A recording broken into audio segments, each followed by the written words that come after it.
Hello, my dear students. Welcome to another opportunity to enrich our knowledge in basic calculus.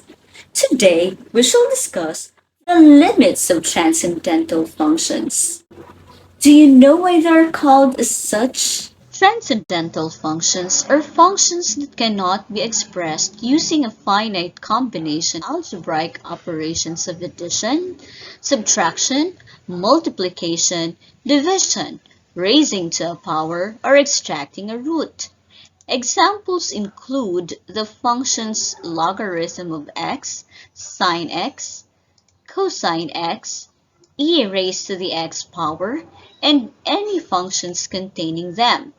Such functions are expressible in algebraic terms only as infinite series. In general, the term transcendental means non-algebraic. There are many real-life examples of transcendental functions. One of those is the situation illustrated in the problem.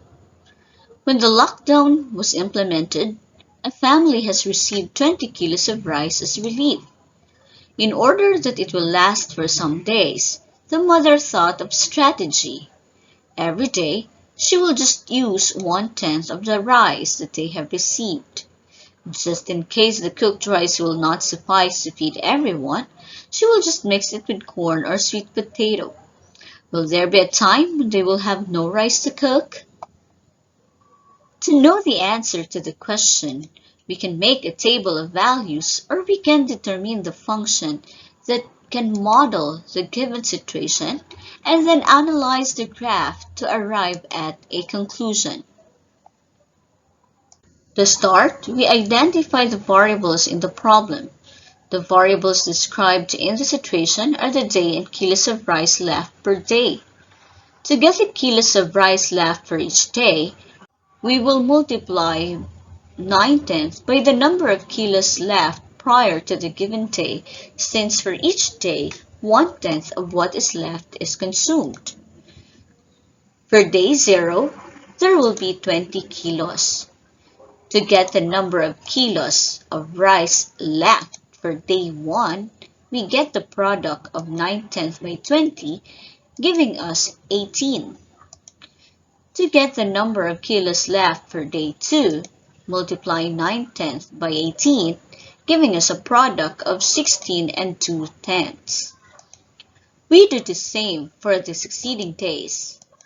As we compute for the number of kilos of rice left in day 200, the value is very small.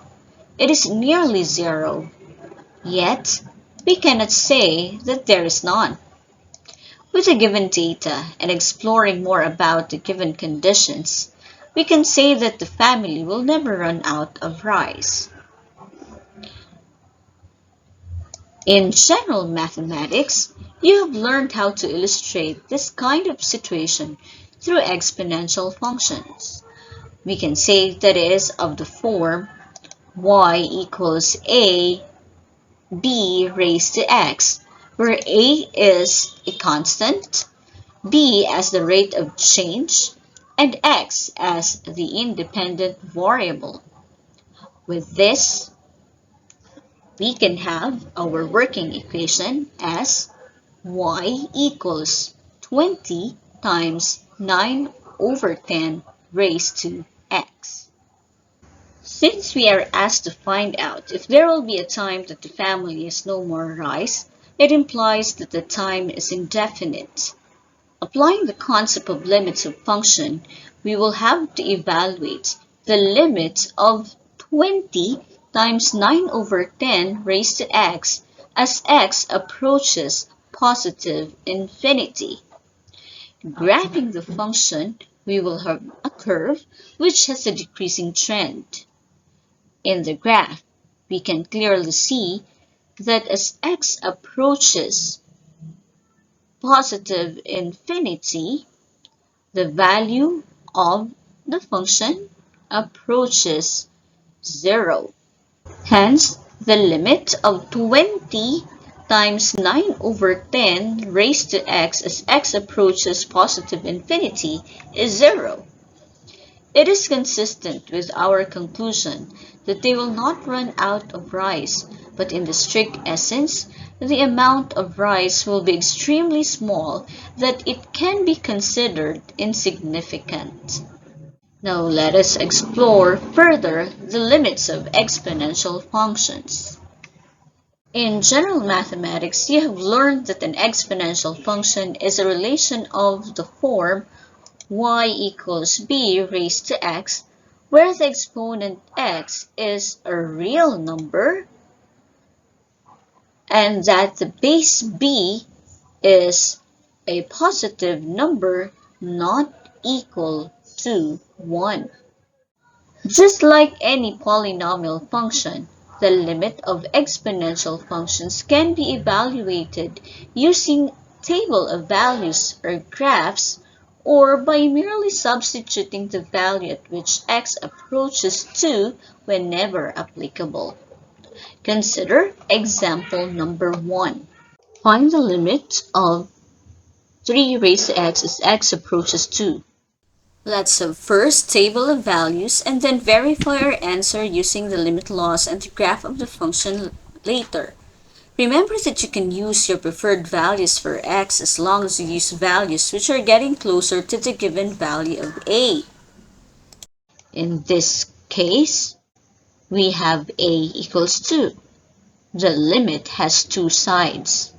We evaluate first the left side limit by substituting to x values at the left of 2. We can see that as x approaches 2 from the left, the value of f of x gets closer to 9. Hence, the limit of 3 raised to x as x approaches 2 from the left is 9. We also do the same in evaluating the right side limits. However, this time, we consider the values at the right of 2. Now looking at the values of f of x, as x approaches 2 from the right, we can say that the value gets closer to 9. Hence, we have the limit of 3 raised to x as x approaches 2 from the right is equal to 9. Since both the left and the right side limits approach to 9, we therefore conclude that the limit of 3 raised to x as x approaches 2 is 9. Let's verify by applying the limit laws by substituting 2 to x. Evaluating the function at x equals 2, we will have 3 squared, which when simplified will give us 9. Consequently, the graph shows that x approaches 2. The function gets closer and closer to 9. Let's take a look at example number 2. Find the limit of 5 raised to x as x approaches positive infinity. Now, since the value at which x approaches 2 is positive infinity, we cannot substitute positive infinity to x. So we have to find out the value at which the function approaches 2 through table of values or graph. Looking at the table of values, we can see that the number becomes bigger as the value of x also becomes bigger. In this case, we can say that the limit of 5 raised to x as x approaches positive infinity is positive infinity. Let's verify the answer using the graph of the given function. We can see that as the value of x increases, the function also increases without bound.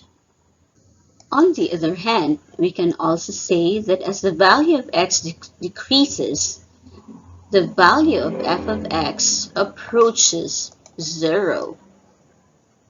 Mathematically, we can write it as the limit of 5 raised to x as x approaches negative infinity equals 0. Now let's have a base greater than 0 but less than 1. Find the limits of 1/3 raised to x as x approaches positive infinity. With this, we can use table of values in evaluating the limit. Based on the table, we can say that the limit of 1/3 raised to x as x approaches positive infinity is 0. Let's confirm using the graph of the given function. Based on the graph, as x approaches positive infinity, the value of the function gets closer to 0, thus confirming our answer a while ago that the limit of 1/3 raised to x as x approaches positive infinity is 0. Let's have the fourth example wherein the base is a decimal number. Find the limits of 2/10 raised to x as x approaches negative infinity. Just like 1/3, 2/10 is a value that is between 0 and 1. If we substitute some values in x, just like the values on the table, we can notice a trend in the values of f of x. As x approaches negative infinity, the value of f of x becomes bigger. Hence, we can say that the limit of 2/10 raised to x as x approaches negative infinity is positive infinity. Let's confirm using graphs. Looking at the graph, we can clearly see that as x approaches negative infinity, the graph increases without bound. This means that the limit of 2/10 raised to x as x approaches negative infinity is positive infinity. From these examples, we can derive the properties of limits of exponential functions. If b is greater than 1, we can say that the limit of b raised to x as x approaches positive infinity is positive infinity. The limit of b raised to x as x approaches negative infinity is 0. Whereas if b is greater than 0 but less than 1, we will have the limits of b raised to x as x approaches positive infinity is 0, and the limit of b raised to x as x approaches negative infinity is positive infinity.